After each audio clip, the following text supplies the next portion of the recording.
Olá, amigo, amiga, irmão em Cristo. Bom estarmos juntos novamente, meditando à luz das palavras das Escrituras. Hoje daremos sequência e encerraremos o capítulo 7 do Evangelho de João. E você é meu convidado, minha convidada, para juntos estarmos meditando logo após a nossa vinheta.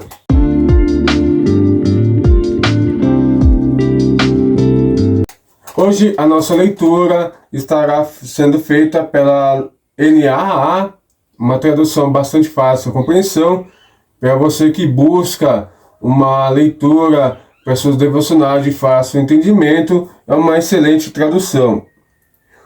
Os guardas voltaram à presença dos príncipes, dos sacerdotes e fariseus, e esses lhe perguntaram: por que vocês não o trouxeram? E eles responderam: jamais alguém falou como este homem.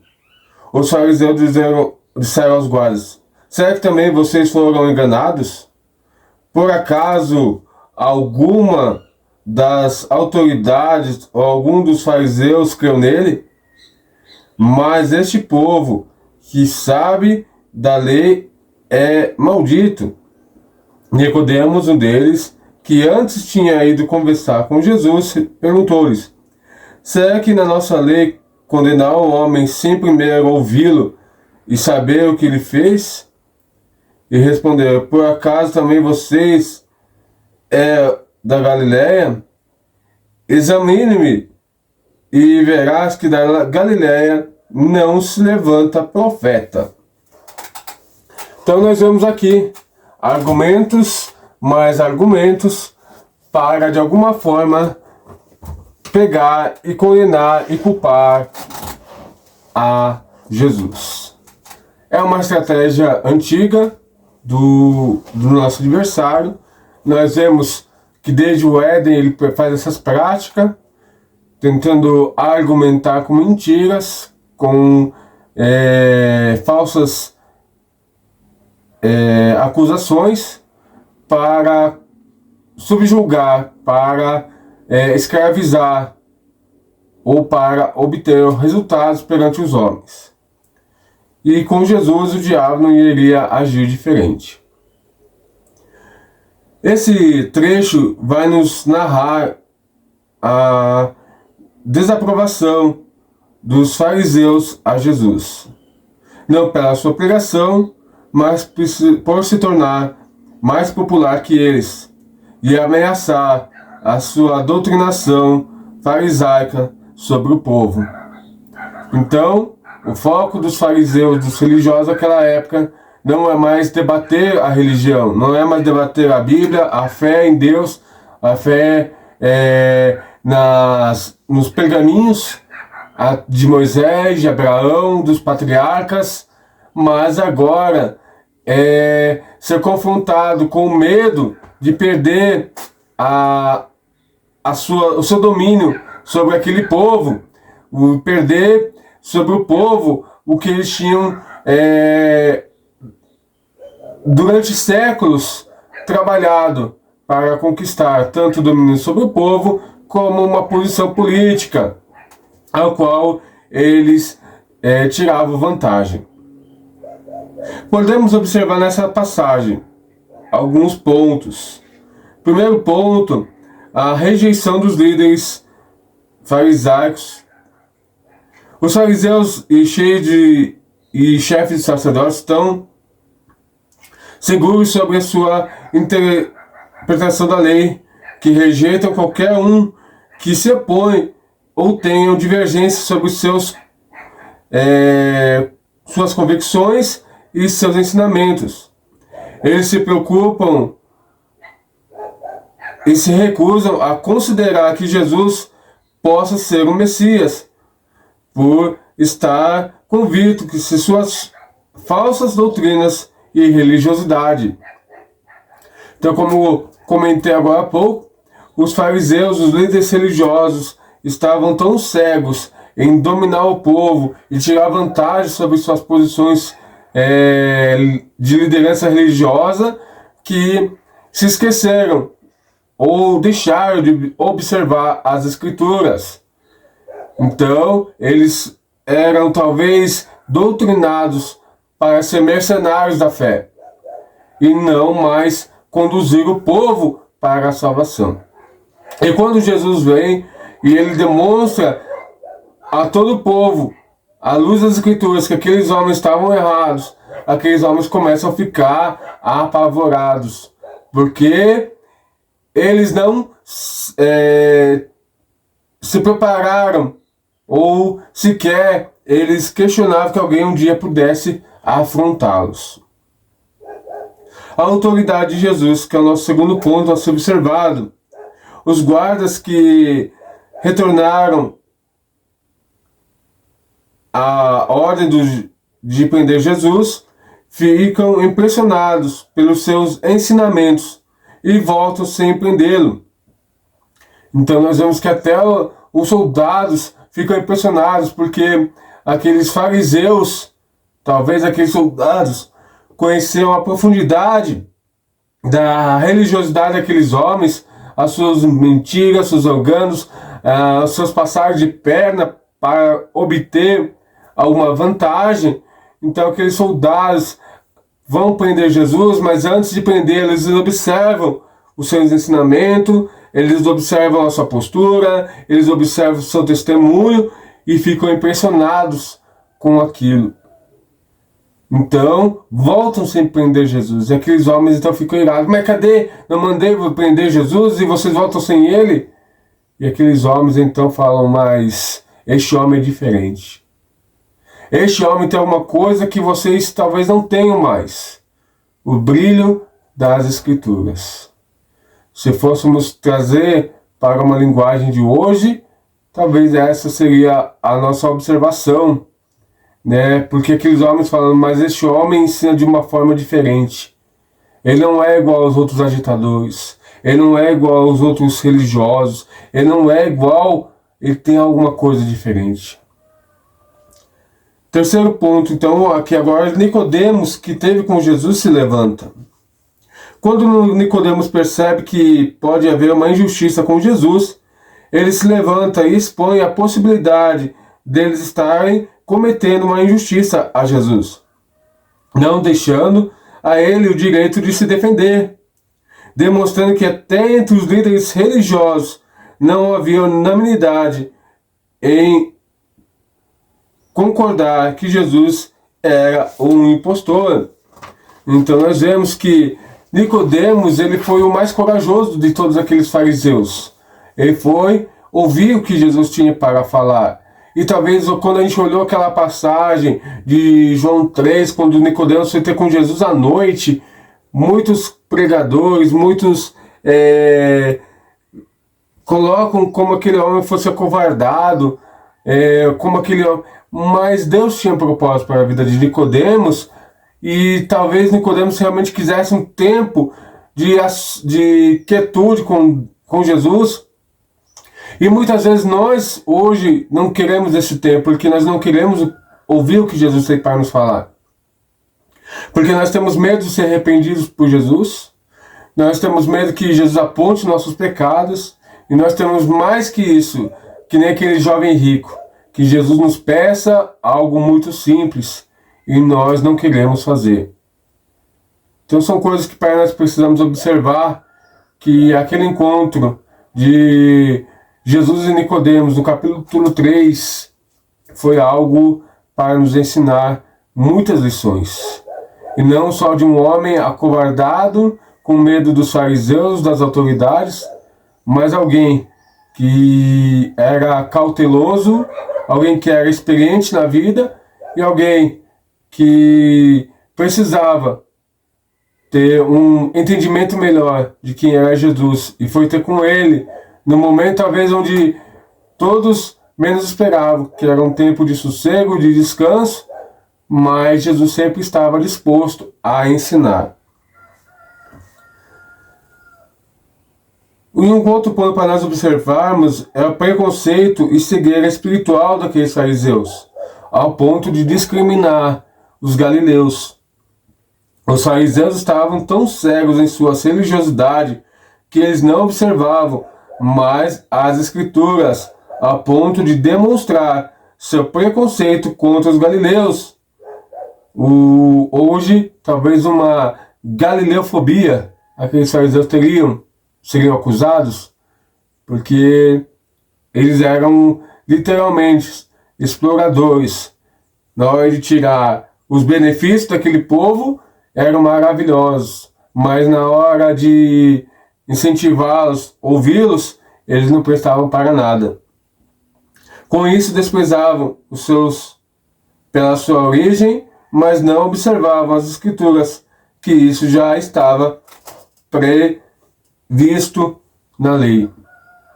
Então nós vemos que aqueles homens não tinham mais o temor de Deus, mas eles tinham que ir lá como uma renda, uma profissão, a qual hoje não é diferente de muitas denominações que se dizem pastores, líderes espirituais, mas não passam de mercenários da fé. Hoje não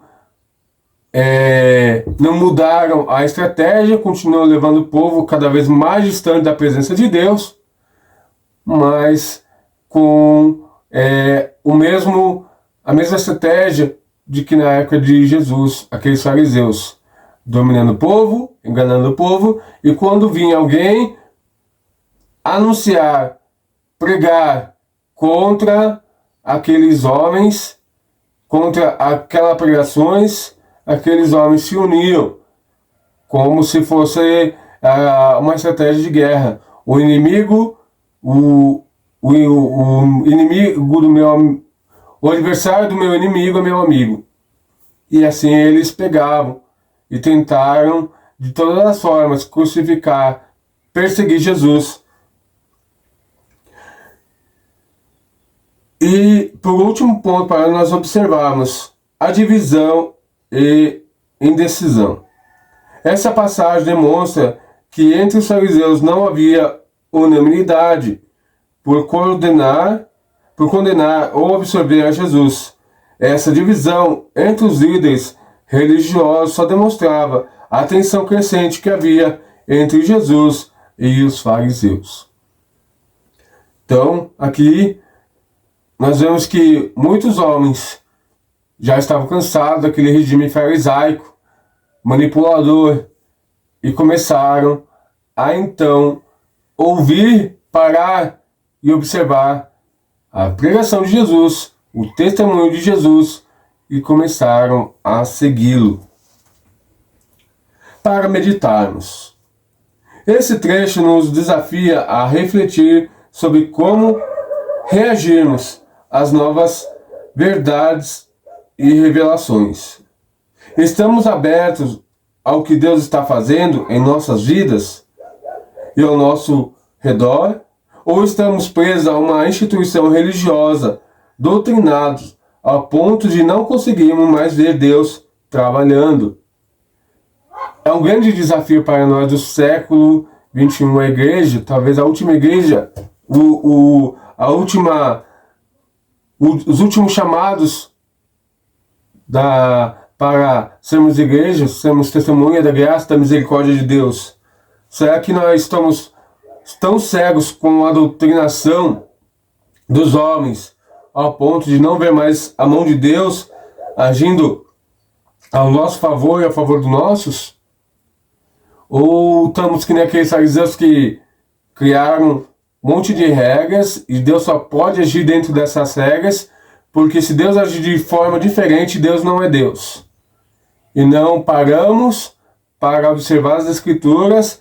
Opa, nós falhamos nesse ponto, nós precisamos corrigir e nos adequar, porque realmente isso aqui é um mover de Deus. E nós precisamos observar isso. A igreja hoje está vivendo o cada vez mais próxima do arrebatamento. E eu te pergunto, você ainda crê no arrebatamento? Essa chama de querer ir para o céu e querer morar na morada que Jesus foi preparar ainda arde no seu coração? Ou você fica depois E se você ficar depois do arrebatamento, qual será a sua atitude? Hein? Vai condenar Deus? Vai culpar Deus? Ou vai reconhecer que não teve fé, que desprezou o seu tempo aqui na terra com outras coisas? O mestre está voltando, ele prometeu que ia voltar. Ninguém sabe o dia e nem a hora, mas a igreja tem que estar preparada para esse dia. E você está preparado? Você continua sendo o povo santo, irrepreensível, que Deus procura? Se você ainda não parou para pensar nisso, meu convite nesse dia é para que você reflita nesse ponto sobre o arrebatamento. Se hoje acontecesse, soubesse que daqui a alguns minutos Jesus ia voltar, como é que você estaria? Preparado ou preocupado? Pois Jesus está voltando. Como iremos agir? Como os fariseus, fechados em suas doutrinas e regras humanas? Ou como os crentes de Bereia, observadores e atenciosos ao agir de Deus vivo? Qual que é a nossa conduta hoje? Deus vai morar e agir conforme a minha vontade, meu querer, dentro desse quadrado?